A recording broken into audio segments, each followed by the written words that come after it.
రాష్ట్రంలో శాసన మండలి ఉపాధ్యాయ పట్టభద్రుల అభ్యర్థుల ఎన్నికల్లో కూటమి పార్టీల అభ్యర్థుల విజయం ఖాయమని పెందుర్తి ఎమ్మెల్యే పంచకర్ల రమేష్ బాబు జోస్యం చెప్పారు.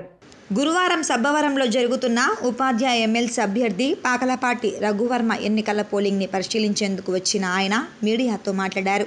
ఉపాధ్యాయ సమస్యలు ఎరిగిన అభ్యర్థిగా, గతంలో అనేక సమస్యలు పరిష్కారం చేసిన అభిమానిగా ఈ ఎన్నికల్లో తిరిగి మళ్లీ విజయం సాధించడం ఖాయమని చెప్పారు.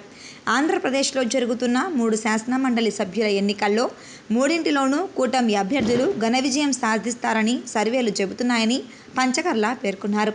ఉత్తరాంధ్రకు సంబంధించి అన్ని జిల్లాల కన్నా పెందుర్తి అసెంబ్లీ నియోజకవర్గం పరిధిలో ఉపాధ్యాయుల సంఖ్య అత్యధికంగా ఉన్నందున ఉదయం 10 గంటలకల్లా 50% పైగా ఓటర్లు తమ ఓటు వినియోగించుకున్నారని ఎమ్మెల్యే అన్నారు.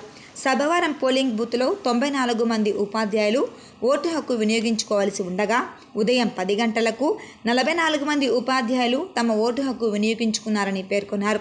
రాష్ట్ర ముఖ్యమంత్రి చంద్రబాబు నాయుడు సారథ్యంలో ఉపాధ్యాయుల సమస్యలు, పట్టభద్రులైన నిరుద్యోగుల సమస్యలు తెలిసిన వ్యక్తిగా, వారి అభివృద్ధి కోసం ప్రణాళిక రూపొందించే సీనియర్ ముఖ్యమంత్రిగా కూటమి పార్టీల అభ్యర్థులను గెలిపించేందుకు ఓటర్లు ఎప్పుడో నిర్ణయించుకున్నారని ఆయన తెలిపారు.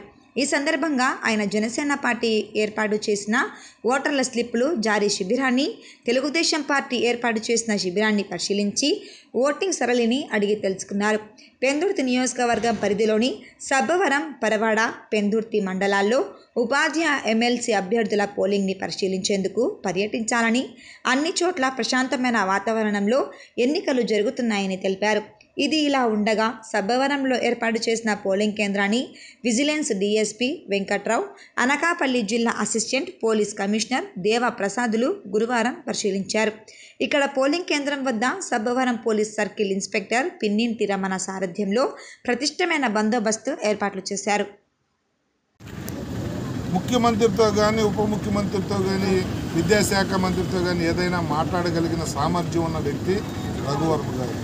మరి అలాంటి వ్యక్తిగానే మీరు ఎన్నుకుంటే మీ అన్ని సమస్యల మీద అక్కడ కౌన్సిల్లో ఆయన గొంతు మీ గొంతుకై వినిపిస్తుందని చెప్పి తెలియపరుస్తూ వారిని ఆశీర్వదించమని మరొకసారి సార్, మన నియోజకవర్గంలో ఎన్ని పోలింగ్ బూత్లు ఏర్పాటు చేశారు?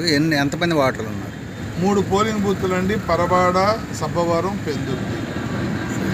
94 ఓట్లు సబ్బవరం అయితే 84 ఓట్లు పరవాడ, మిగతాది 937-38 ఓట్లు పెందుర్తి మండలం కానీ, అర్బన్ ఏరియా కానీ. ఈ 3 బూతుల్లో ఓటర్స్ పెందుర్తిలో ఎక్కువ ఉన్నారు. ఎందుకంటే అర్బన్ కూడా కలిసింది కాబట్టి. టోటల్ మన దగ్గర 1164 ఓట్లు. ఉత్తరాంధ్ర అన్ని నియోజకవర్గాల్లో కల్లా ఎక్కువ ఓట్లు ఉన్న నియోజకవర్గం పెందుర్తి. మన పక్కనున్న ఎలమంచిలు కానీ, అర్బన్లో west, east, south, north, Anakapalli ఇలా ఏది తీసుకున్నా 500, 300, 400 మంది టీచర్స్ ఉన్నారు. టీచర్స్ కూడా ఎక్కువ ఉన్న నియోజకవర్గం కూడా అయినా మన పెందుర్తిలో 1164 ఓట్లు ఉండటం అనేది కూడా మన బాధ్యతను మరింత పెంచింది అని కూడా మన ప్రచారంలో చెప్పడం జరిగింది. అందరినీ కలిసాం, అందరినీ అభ్యర్థించాం. ప్రతి ఒక్కరికి నేను ఫోన్ చేశాను. ప్రతి ప్రాంతంలో నాకేమాత్రం అనుమానం లేదని కూడా తెలియజేస్తాను. సార్, సాధారణ ఎన్నికలకు ముందే జరిగినటువంటి పట్టభద్రుల ఎన్నికల్లో, ఎమ్మెల్సీ ఎన్నికల్లో కూడా మీ కూటమి అభ్యర్థులే విజయం సాధించారు. దీంతో ఇప్పుడు ఖాళీ అయినటువంటి ఎమ్మెల్సీ ఎన్నికల స్థానాలన్నీ మీ కూటమికే లభిస్తాయని భావిస్తున్నారా? 100% ఎందుకంటే కృష్ణా, గుంటూరు పట్టభద్రులు కానీ, ఈస్ట్ వెస్ట్ గోదావరి పట్టభద్రులు కానీ, ఉత్తరాంధ్ర ఉపాధ్యాయ ఎమ్మెల్సీ ఈ 3 కూడా అత్యధిక మెజార్టీతోనే సెకండ్ ప్రయారిటీ ఓటు వరకు కూడా వెళ్లకుండానే మా అభ్యర్థులు విజయం సాధిస్తారంటే మాకేమాత్రం అనుమానం లేదు. గౌరవ ముఖ్యమంత్రి నారా చంద్రబాబు నాయుడు గారు ఎంత పట్టుదలగా ఈ ఎలక్షన్లో అభ్యర్థుల తరఫున మాట్లాడారంటే, ఉదయం 6 గంటలకి అందరూ తయారయ్యారా, బయలుదేరారా అని చెప్పి ఉదయం 6 గంటలకి టెలికాన్ఫరెన్స్ తీసుకున్నారు. రాత్రి 10 గంటలకు తీసుకున్నారు. నిన్న మధ్యాహ్నం తీసుకున్నారు.